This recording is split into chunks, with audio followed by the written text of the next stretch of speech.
The rain hammered against the windows of the Galactic Species Integration Center as Maya Rodriguez wheeled herself through the automatic doors. Her worn wheelchair squeaked with each rotation, a sound that had become as familiar as her own heartbeat over the past 3 years. The shelter buzzed with activity as beings from dozens of worlds sought temporary refuge from the harsh realities of interstellar life. Maya had heard about this place from other humans at the Colony Medical Center. When the mining accident on Kepler 442b left her paralyzed from the waist down, her insurance company had abandoned her faster than a ship jumping to hyperspace. The colony couldn't afford long-term care for a disabled human, especially one whose family back on Earth had stopped sending money months ago. The shelter was her last option before the streets of this alien world. "Next," called out a bored-looking Zenthari clerk, its 6 eyes barely glancing up from the holographic display floating before its tentacled form. Maya wheeled forward, clutching the worn datapad containing her medical records and identification. "Maya Rodriguez, human seeking temporary housing and medical support," she said, trying to keep her voice steady despite the knot of anxiety in her stomach. The Zenthari's eyes finally focused on her, scanning her wheelchair with what appeared to be mild disgust. "Disabled organic? Medical complications require additional forms. Section C, subsection 7. Wait time estimated at 6 standard hours." Maya's heart sank. 6 hours in this overcrowded lobby, surrounded by beings who looked at her with everything from pity to outright hostility. She had nowhere else to go. "I'll wait," she whispered. As she maneuvered her chair toward the waiting area, she accidentally bumped into a massive form that seemed to absorb all light around it. Looking up, Maya found herself staring at what could only be described as a living shadow with burning amber eyes. The creature stood nearly 3 meters tall, with scales that rippled like liquid obsidian and wings folded tight against its broad back. A draconian, she realized with a start. She had heard stories about their kind during the war. "Watch where you're going, little mammal," the dragon rumbled, its voice like distant thunder. Several other beings in the waiting area immediately gave them both a wide berth, some actually fleeing to other sections of the lobby. "I'm sorry," Maya said, backing her wheelchair away. "I didn't mean to." The dragon's amber eyes narrowed as they fixed on her legs, then on the wheelchair. Something shifted in its expression, though Maya couldn't quite read what. Without another word, the massive being turned and stalked away, its heavy footsteps echoing through the lobby. Maya spent the next several hours watching the ebb and flow of Galactic Society's forgotten members. Refugee families from war-torn systems, traders whose ships had been impounded, scientists whose research grants had been revoked for political reasons. Everyone had a story of how they had fallen through the cracks of an increasingly complex and uncaring universe. When her number was finally called, Maya wheeled herself to a different desk, where a harried human administrator looked at her with tired but sympathetic eyes. "Maya Rodriguez? Let me see here. Mining accident, spinal injury, no family support, no insurance coverage." The woman shook her head. "I'm sorry, but our medical facilities are already over capacity. We can offer you a bed in the general population dormitory, but we can't provide the specialized care you need." "What does that mean?" Maya asked, though she already suspected the answer. "It means you'll have a roof over your head and basic meals, but if your condition worsens, we won't be able to help. The dormitory isn't exactly wheelchair accessible either." "I'm sorry, it's the best we can do." Maya nodded, fighting back tears. A roof was better than nothing, even if it meant struggling with every basic need. "I'll take it."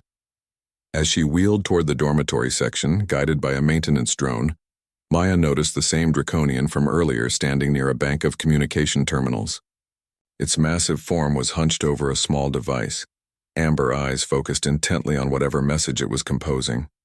For a moment, their eyes met across the crowded corridor, and Maya felt an odd sensation, as if the dragon was studying her with far more attention than their brief encounter warranted. The dormitory was exactly what she had expected. Rows of cramped beds separated by thin curtains, with communal washing facilities that she could barely access. Maya transferred herself from her wheelchair to the narrow bed assigned to her, already dreading the night ahead. Her muscles ached from the day's stress, and the medications she needed to prevent complications were running dangerously low. As the lights dimmed and the shelter settled into its nighttime routine, Maya lay awake listening to the sounds of dozens of different species trying to find comfort in an uncomfortable place. Somewhere in the darkness, she could hear the soft sobbing of a vegan child separated from its parents, the anxious chittering of the insectoid trader facing bankruptcy, and the heavy breathing of beings trying to forget their troubles in sleep. She closed her eyes and tried to remember better times. Her job as a geological surveyor, the excitement of discovering new mineral deposits on distant worlds, the pride she felt in contributing to humanity's expansion among the stars. Now she was just another broken person in a galaxy full of them, dependent on the charity of overworked administrators and the tolerance of beings who saw her as less than worthy of basic dignity. Maya didn't know that across the dormitory, hidden in the shadows near the emergency exits, amber eyes watched her struggle to find a comfortable position on the inadequate bed. She didn't know that a message had been sent to contacts she couldn't imagine, or that wheels were already turning that would change her life in ways she never expected. For now, she simply closed her eyes and hoped that tomorrow would somehow be better than today. Maya woke to the sound of raised voices echoing through the dormitory. Dawnlight filtered through the grimy windows as she struggled to orient herself on the uncomfortable bed. Her wheelchair sat just out of reach, a daily reminder of how even the simplest tasks had become challenges since the accident. "There's been a mistake in the housing assignments," an administrator was saying to someone near the entrance. Room 247 was supposed to remain empty for maintenance. As Maya finally managed to transfer herself back into her wheelchair, she noticed unusual activity around the shelter. Several beings she didn't recognize were walking through the dormitory, checking identification cards and asking questions. They wore the dark uniforms of the Galactic Security Division, the kind of officials who usually only showed up when something serious had happened.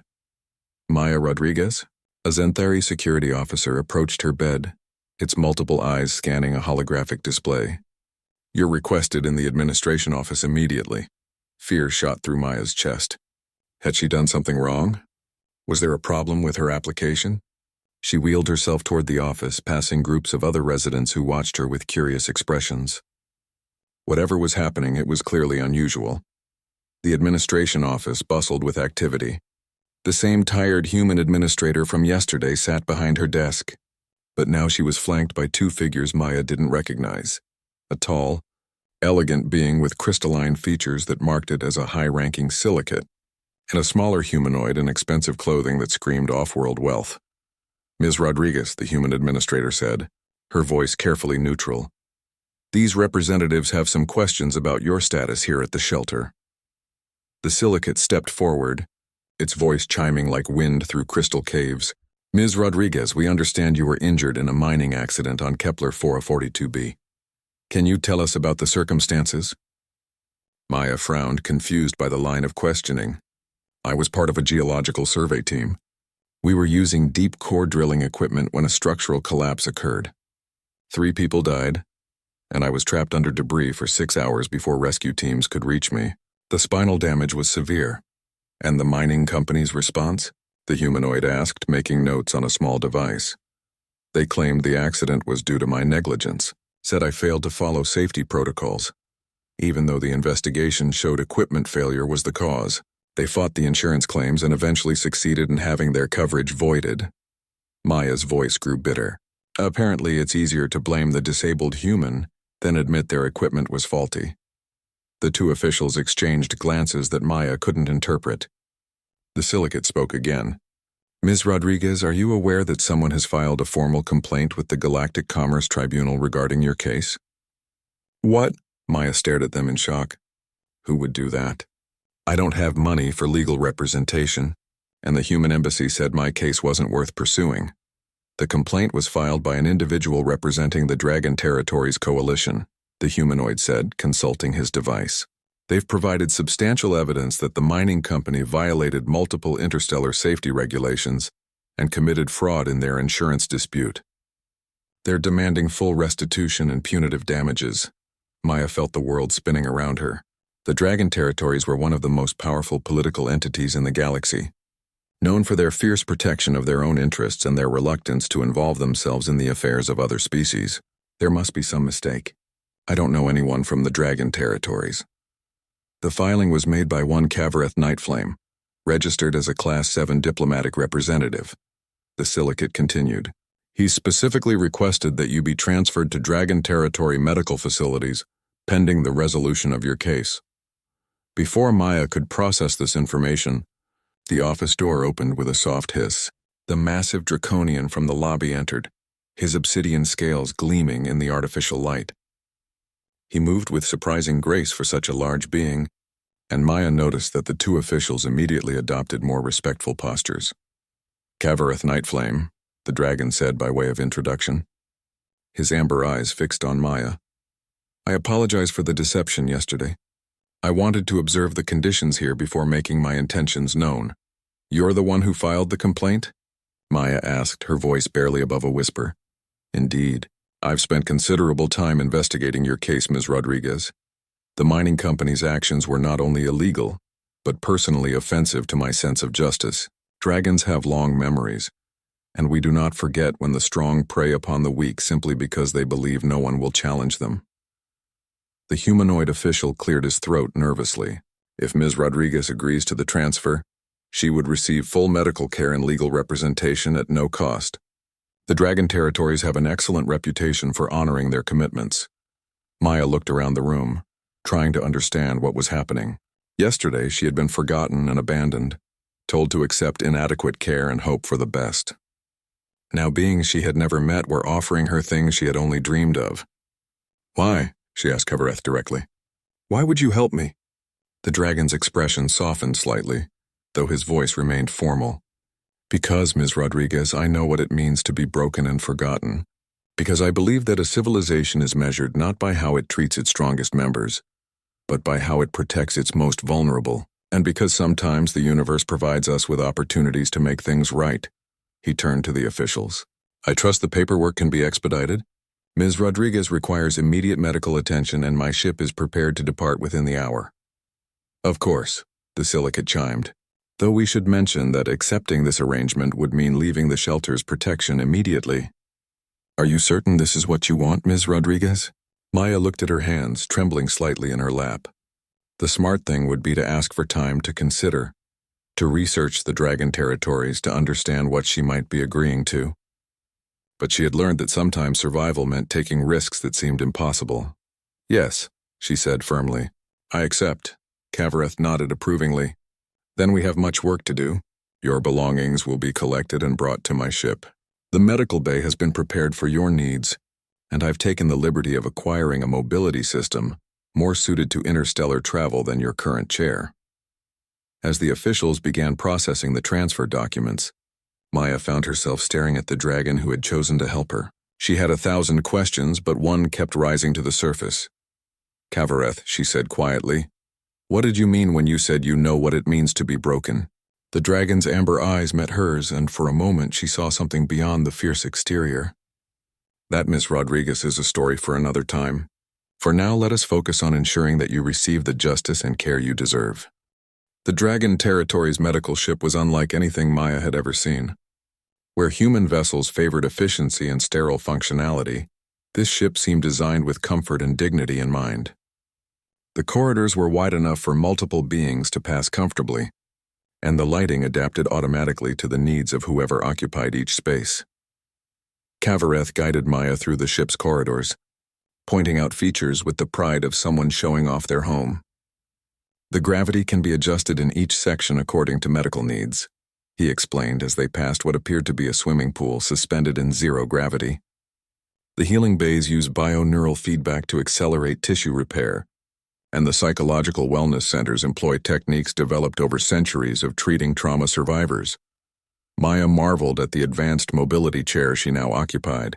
Unlike her old wheelchair, this device responded to her thoughts and movements with fluid precision, adjusting height and position automatically.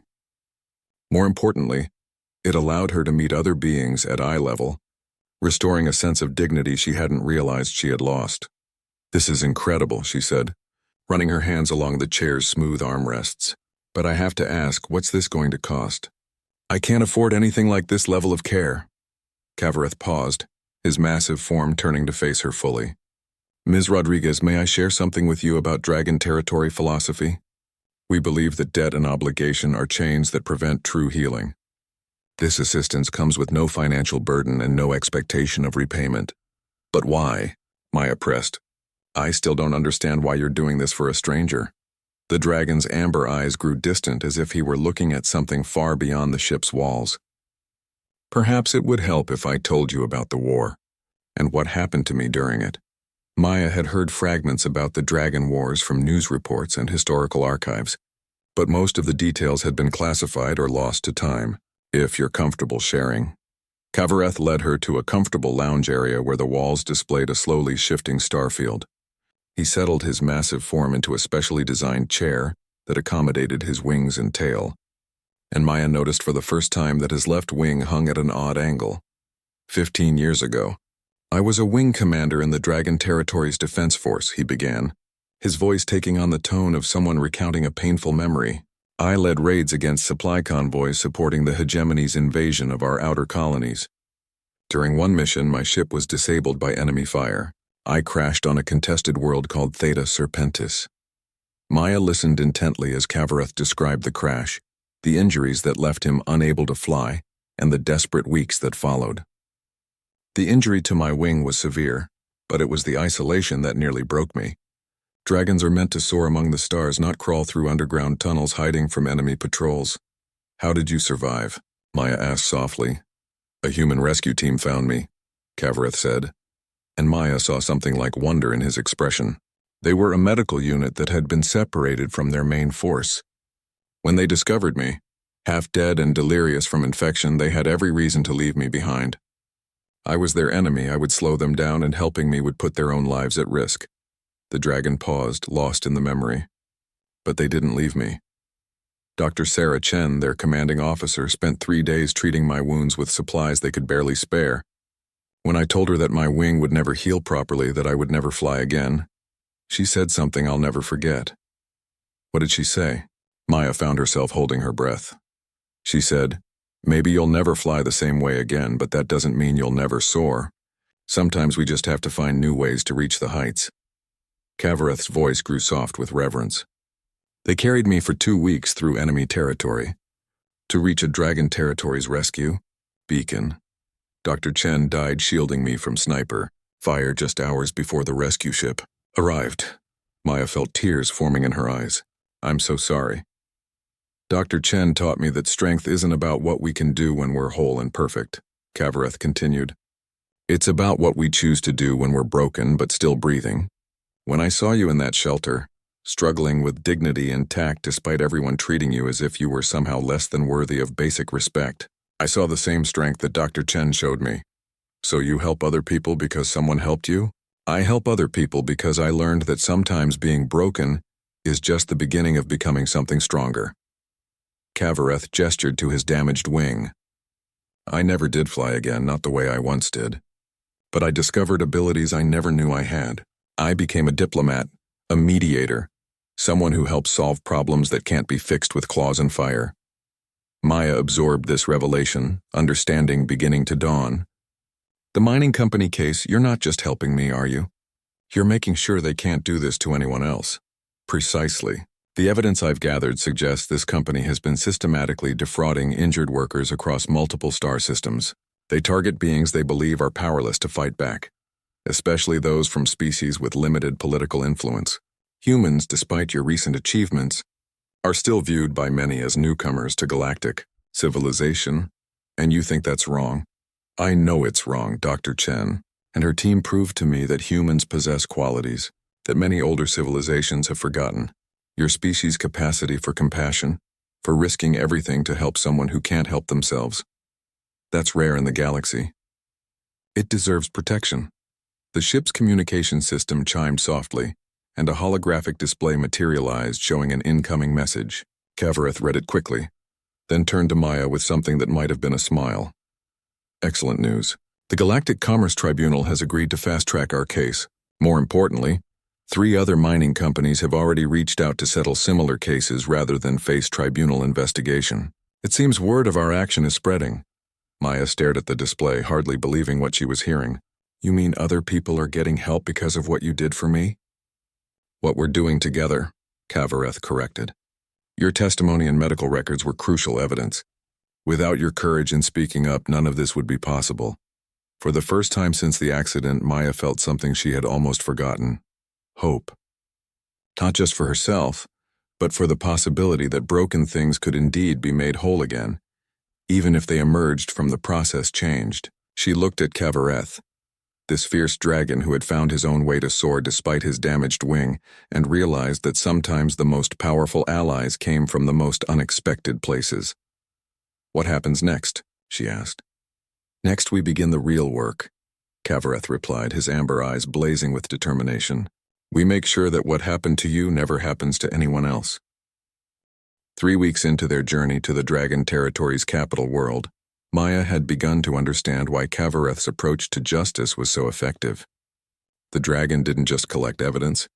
He built cases like a master architect, each piece of information supporting the next until the structure became unassailable. The mining company's insurance fraud was just the beginning, Kavareth explained as they reviewed holographic displays in the ship's legal preparation chamber. "We've uncovered a network of corporations that specifically target injured workers from what they consider politically insignificant species." Maya studied the data streams flowing past her enhanced wheelchair's interface. The new mobility system allowed her to interact directly with the ship's computers, giving her access to information in ways she had never imagined. "These numbers are staggering. Thousands of cases across dozens of worlds. And those are just the ones we can document," Kavareth rumbled, his amber eyes reflecting the glow of the displays. "The pattern is always the same. Industrial accident. Blame the victim, deny coverage, and rely on the assumption that injured workers lack the resources to fight back." What amazed Maya most was how the dragon had transformed what could have been a simple insurance dispute into a comprehensive investigation. He had reached out to advocacy groups across the galaxy, coordinated with legal aid societies on multiple worlds, and somehow convinced several major news networks to begin their own investigations. "I still don't understand how you have so much influence," Maya said, watching as another message arrived from what appeared to be a senator from the Centauri Coalition. "You're a diplomat, but you seem to have contacts everywhere." Kavareth paused in his review of case files, and Maya noticed that familiar, distant look in his eyes. "Do you remember when I told you that I learned to find new ways to soar? It turns out that when you can't rely on your own strength anymore, you discover the power of bringing others together." He gestured to the wall of communications they had received over the past few days. Messages of support had arrived from beings Maya had never heard of. A vegan medical ethics committee, a human veterans advocacy group, even a coalition of AI rights activists who saw parallels between their own struggles and the systematic exploitation of injured workers. "After the war, when I could no longer serve as a combat pilot, I thought my usefulness was over," Kavareth continued. "But I discovered that my experiences had given me something valuable, the ability to recognize injustice and the connections to do something about it. Dragons live for centuries, Ms. Rodriguez. We accumulate debts and obligations, friendships and rivalries that span generations. When I choose to call in those favors, beings listen. But why use all that influence for people like me?" Maya asked. "You could accomplish so much more for your own people, could I?" Kavareth's tone became thoughtful. "Let me show you something." The dragon accessed a secure file that filled the chamber with new holographic displays. These showed statistics from Dragon Territory medical facilities, rehabilitation centers, and social support systems. These are our own disability and injury rates over the past century. Notice anything interesting? Maya studied the data, and gradually a pattern emerged. The numbers are decreasing, not just in frequency but in severity of long-term impacts. Exactly. "And do you know why?" Kavareth manipulated the display to show comparative data from other civilizations. "Because we learned from other species. Vegan rehabilitation techniques, human adaptive technology, Centauri pharmaceutical innovations. Even AI-developed therapeutic protocols," Maya began to understand. "You're saying that helping others actually helps your own people?" "I'm saying that the galaxy is more connected than most beings realize. Every advancement in treating spinal injuries, every improvement in adaptive technology, every legal precedent that protects the rights of the disabled, these benefits spread. When we help you fight this injustice, we're not just seeking justice for one human. We're establishing principles that will protect all beings." The communication system activated, and Maya was surprised to see Dr. Sarah Chen appear in the holographic display. Not the Dr. Chen who had died protecting Kavareth during the war, but a younger woman who shared her features. "Uncle Cav," the human doctor said with obvious affection, "I've reviewed Ms. Rodriguez's medical files. The spinal regeneration therapy we discussed should work beautifully with her case profile." Maya stared in shock. "Uncle Cav?" Kavareth looked almost embarrassed, which Maya hadn't known was possible for a dragon. "Dr. Lisa Chen is Sarah's daughter. After the war, I maintained contact with Sarah's family. Lisa chose to specialize in spinal injury treatment partly because of what happened to me and her mother. You have a human niece who became a doctor? And a human nephew who designs adaptive technology," Kavareth admitted. "And several honorary grandchildren who ask entirely too many questions about dragon biology. Sarah's family adopted me in a way. They taught me that family isn't limited by species or genetics." Dr. Chen's hologram smiled at Maya. "Ms. Rodriguez, I'm excited to work with you, not just on your physical rehabilitation, but on the adaptive technology improvements your case has inspired. Your feedback on the new mobility system has already led to 3 major design enhancements." "My feedback?" Maya said, bewildered. "The data from your neural interface integration, your movement pattern analysis, even your comfort preferences. It's all being used to improve the next generation of adaptive devices. You're helping to design systems that will assist thousands of other beings." Maya felt overwhelmed by the revelation that her experience was contributing to something larger. "I don't know what to say." "Say you'll work with us," Dr. Chen replied. "Uncle Cav's legal case is just the beginning. We want to offer you a position with our research team, developing and testing adaptive technologies. The work would be based on Dragon Territory worlds with regular travel to other systems for field testing and training." "You're offering me a job?" Maya's voice came out as barely a whisper. "We're offering you a purpose," Kavareth said gently. "The same purpose that Dr. Sarah Chen showed me. The chance to transform your own experience of being broken into the strength to help others heal." Maya looked around the chamber, at the displays showing the vast network of beings working to create positive change, at the evidence of systematic injustice being methodically dismantled, at the faces of humans and dragons and dozens of other species united in common cause. 6 months ago, she had been a geological surveyor whose biggest concern was finding mineral deposits. Now she was being offered the chance to help reshape how the galaxy treated its most vulnerable members. "What would I be doing exactly?" she asked. "Everything," Kavareth replied with what was definitely a smile. "Research, testing, training, advocacy, legal testimony, public speaking. Your story, your insights, your perspective, they're all valuable assets in the fight for justice."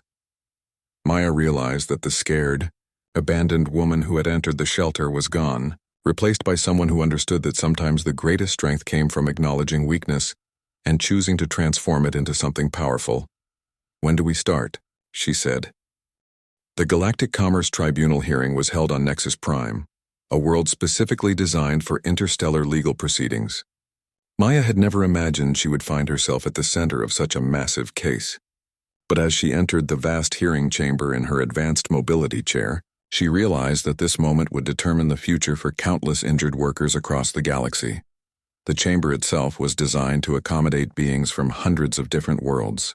The atmospheric controls shifted constantly to maintain optimal conditions for each species present, and the acoustic systems translated every word into dozens of languages simultaneously. Maya found herself facing a panel of 7 judges representing the major galactic civilizations, their diverse forms arranged in a semicircle that emphasized the universal nature of the proceedings. "Ms. Rodriguez," said the lead judge, a crystalline being whose voice resonated like singing quartz. "You understand that your testimony today will be used not only to determine restitution in your individual case, but also to establish precedent for similar cases across multiple star systems." "I understand, Your Honor," Maya replied, her voice steady despite the enormity of the moment. Over the past 2 months, Kavareth and his legal team had prepared her extensively for this day. But nothing could have fully prepared her for the weight of knowing that her words would affect so many lives. The mining company's legal representation was formidable, a team of corporate lawyers from 3 different species, backed by enough legal precedent and bureaucratic complexity to intimidate most individual claimants. Their lead counsel, a sharp-featured hegemony advocate named Vex Corlane, approached Maya's testimony section with obvious confidence. "Ms. Rodriguez," Corlane began, his voice smooth and patronizing. "Isn't it true that you were aware of the risks inherent in deep-core mining operations when you accepted your position?"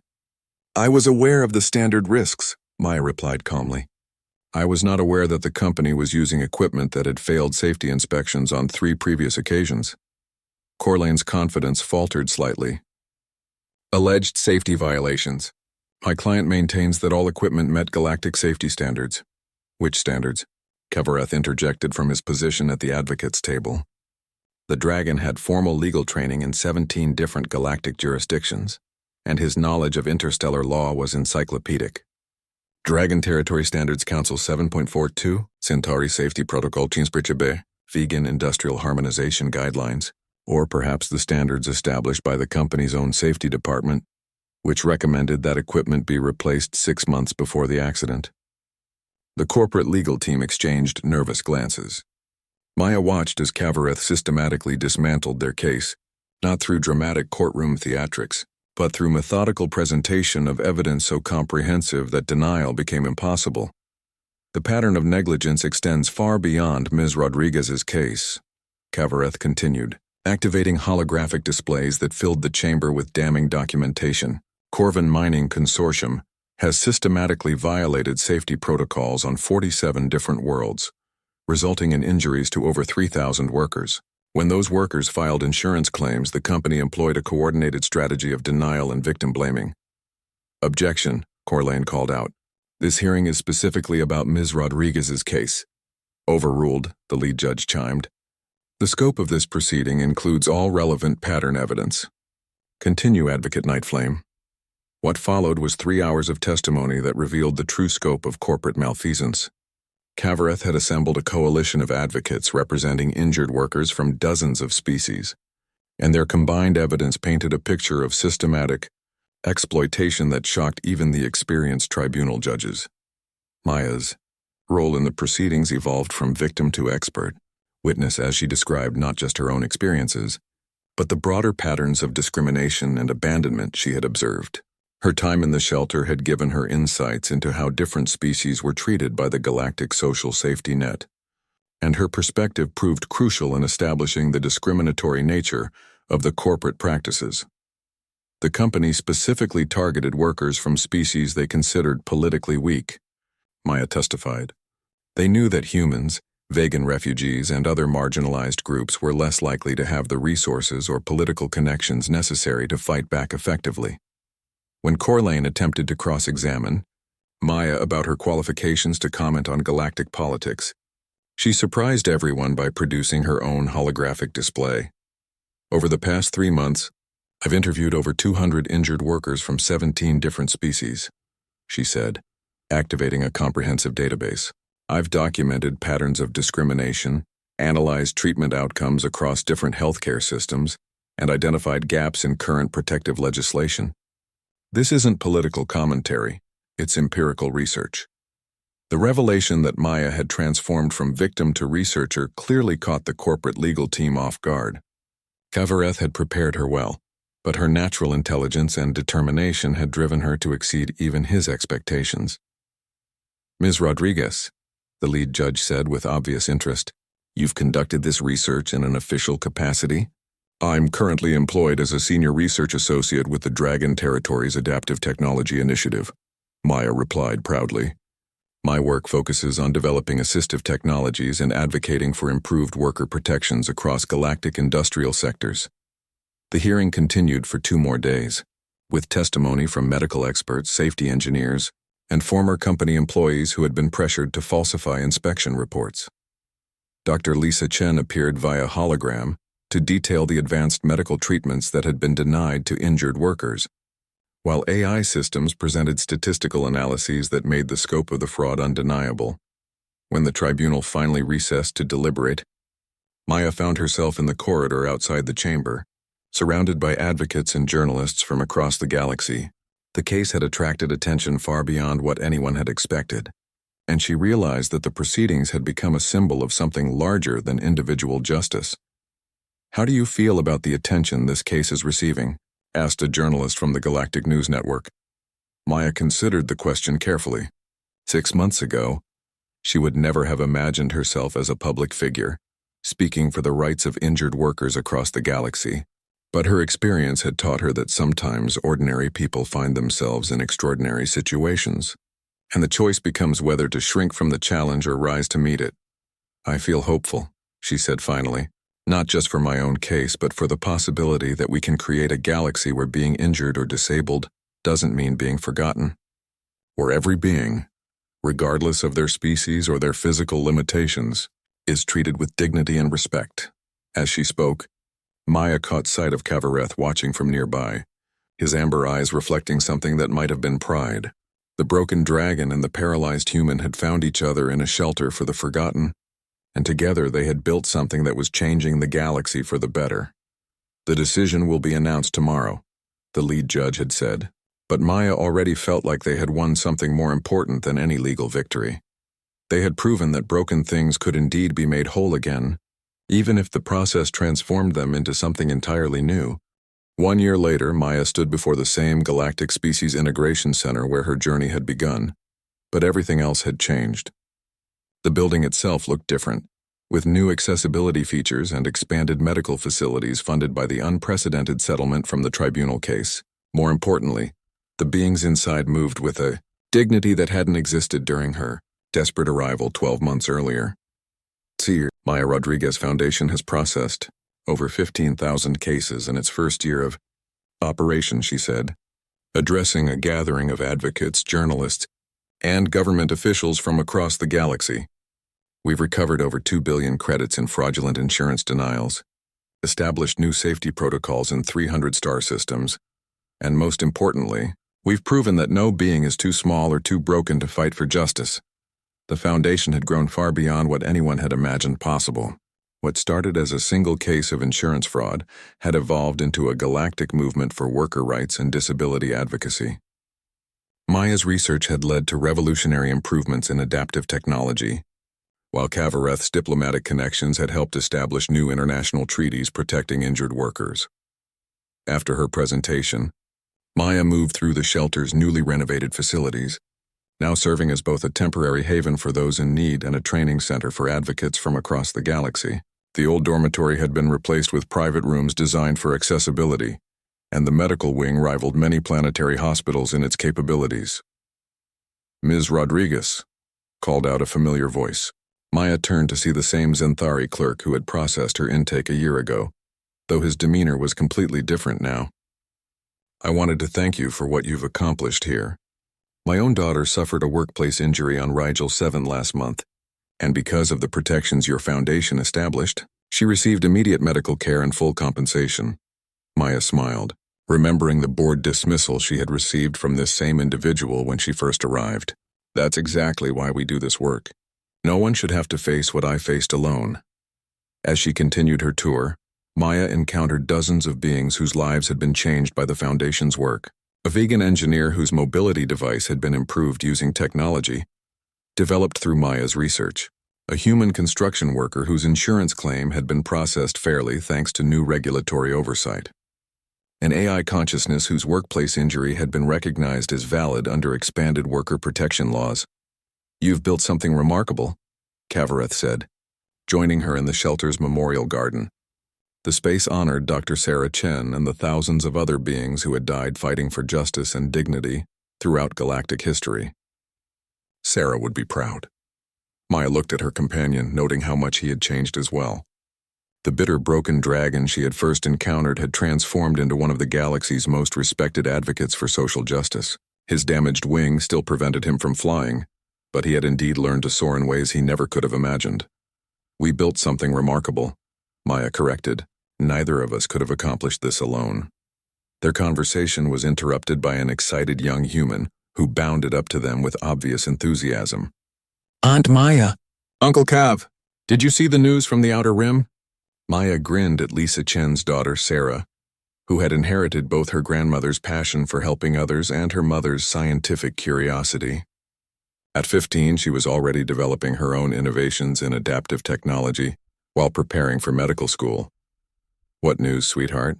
Kavareth asked, his massive form settling into a chair designed to accommodate his size and wings. "The Titanium Mining Collective just announced their Implementing the Rodriguez safety protocols across all their operations, Sarah said excitedly.